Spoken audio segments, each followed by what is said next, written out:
Are you able to make free choices? Are you the author of your own story, or is your fate already written? In this video, we're going to explore the nature of free will versus fate by way of parable, brainstorming, philosophy, science, and psychology.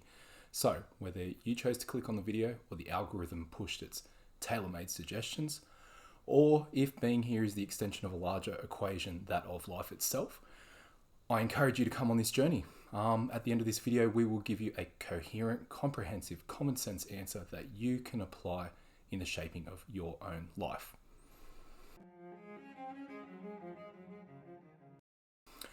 Early in the Spider-Man film of 2002, Peter Parker, with his recently acquired powers, looks to use them in assisting his romantic pursuit of the girl next door, MJ.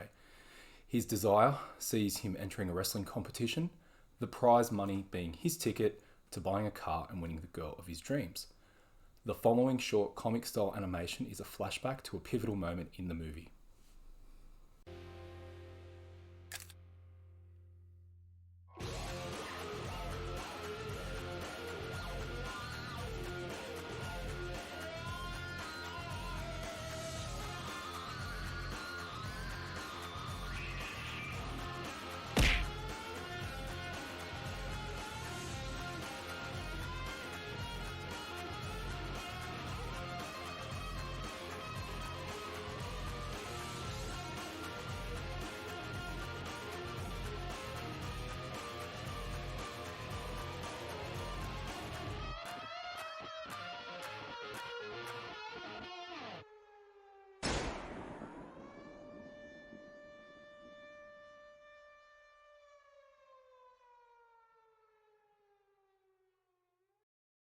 A parable is a simple illustrative story that teaches a moral lesson or spiritual lesson, and Stan Lee was masterful in delivering such.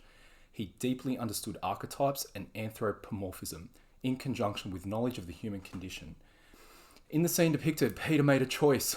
He allowed the thief to escape, a decision based in ego. This willful inaction consequently led to his Uncle Ben being murdered. As we know, Peter overcomes the internal emotional turmoil and transmutes it, using his powers ultimately for good.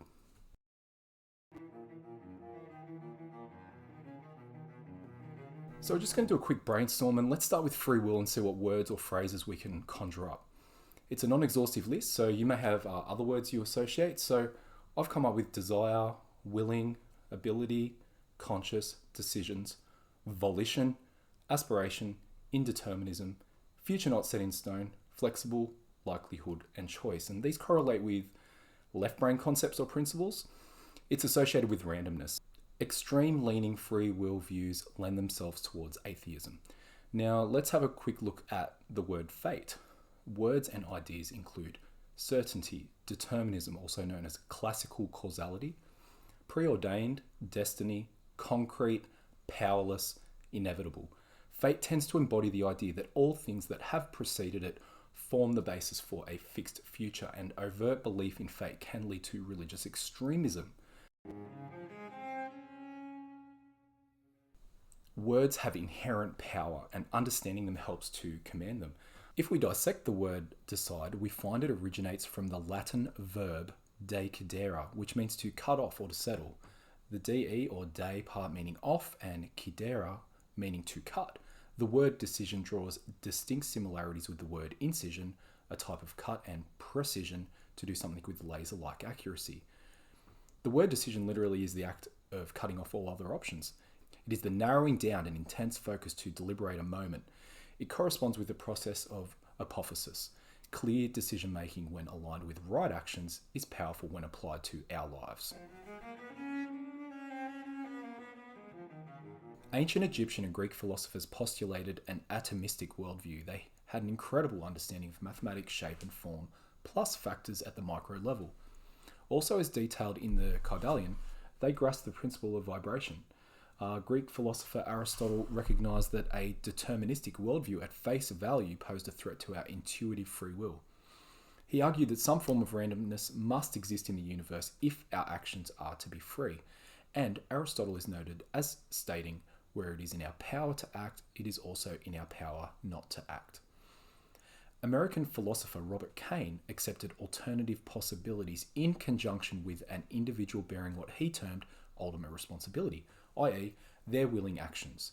In short, an agent or the individual must be responsible for anything that is a sufficient cause for the actions occurring.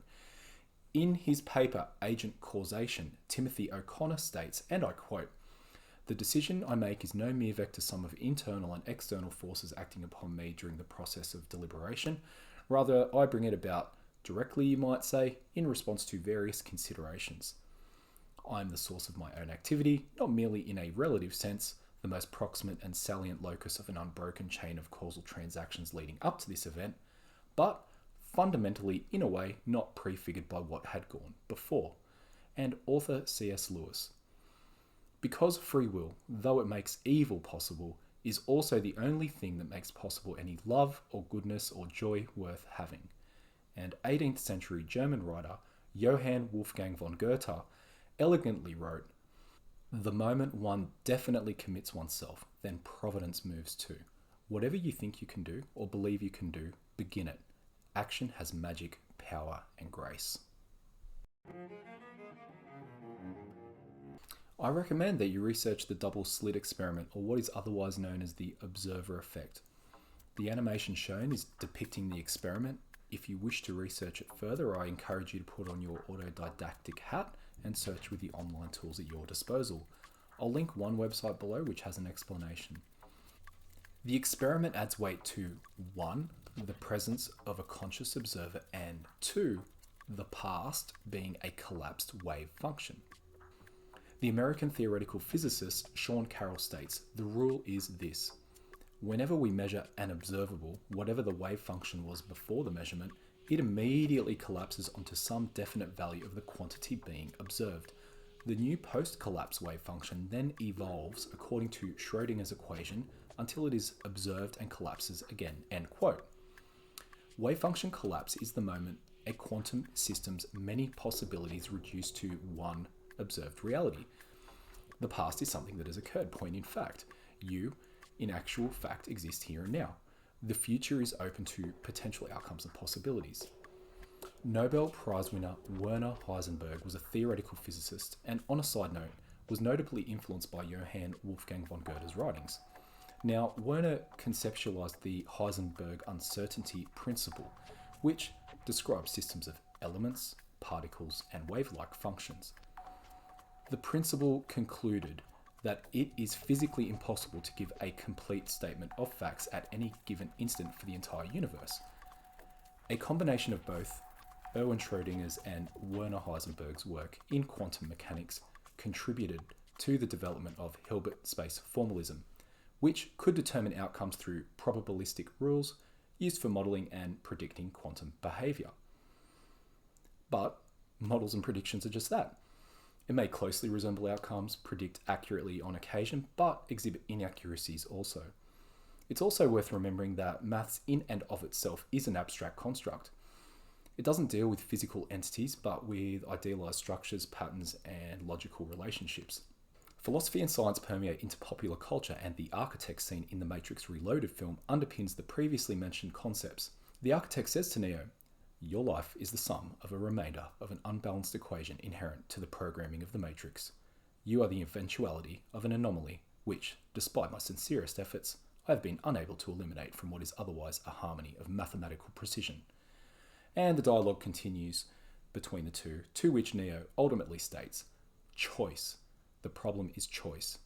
This is the proverbial throwing of the spanner into the architect's works.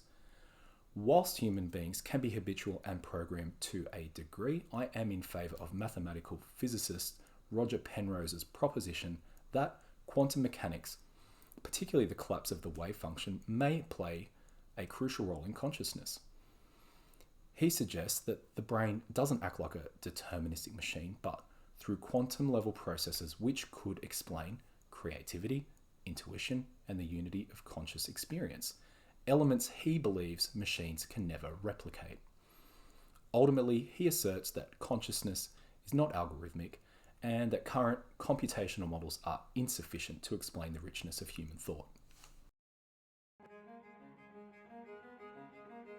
When framing free will from a psychological perspective, invariably the concept of nature versus nurture comes up. The biological angle sees genes and neurochemistry being the main driving factors of behaviour. Human beings overall are not inherently bad. This negative image of humanity is perpetuated through certain educational programs, religion, and mainstream media. The idea of original sin is a fallacy. There may be some genetic predispositions for an individual, but this doesn't determine every action they take. Regarding nurture, Albert Bandura's research via the Bobo doll experiment demonstrated that children become aggressive after observing and imitating their violent parents. There were exceptions, those who didn't mimic the actions, and what I can say from personal gnosis or knowledge is that being exposed to aggressive behaviours does not necessitate emulation. The experiment reinforces the importance of conscious moral parenting. Sigmund Freud viewed behaviour as being controlled from inside the individual through unconscious motivation or childhood events.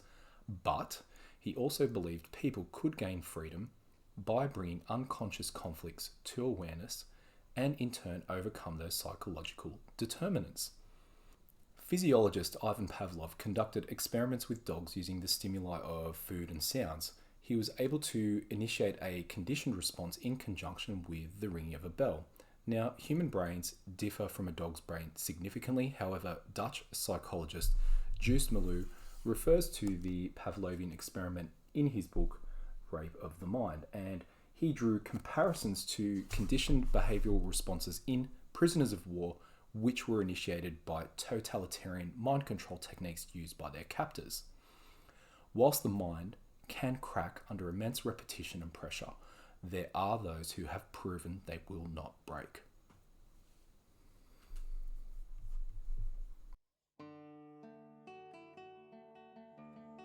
There is elegance in simplicity, and this flowchart illustrates that it is a combination of factors that determine our shared reality. It can be interpreted as free will with consequences.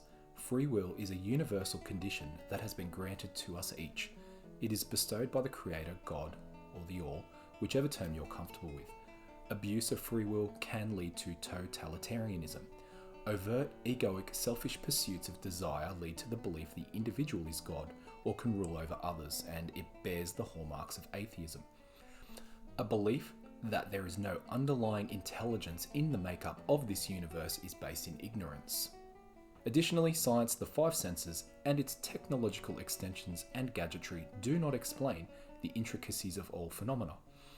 When we discuss natural law, spiritual law, or what is otherwise known as karmic law, we are referring to the laws of nature in the universe.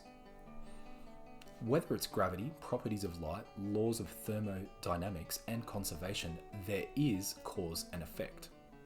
The universal laws that are in effect govern and determine the consequences of our actions.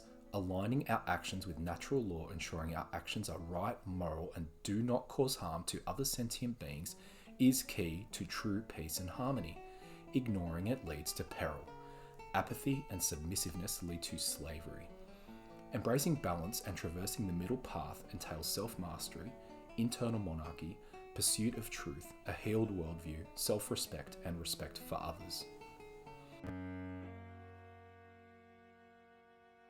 As conscious beings, we can exercise willpower. We think, conceptualize, we feel, internalize, and we act, we actualize.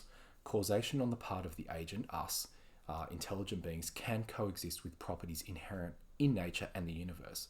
We are more than just biological machines. The complexity of our being and ascribing a purely scientific label to it ignores the mystery and spiritual aspects of everyone. We are each having a subjective experience in an objective reality. We are the co-creators of our shared experience. In the universe, there are probabilistic causal factors and fundamental governing laws. Our actions have consequences. We are indeed part of the causal interconnectedness of the universe, but a part that in itself can willfully act as a cause.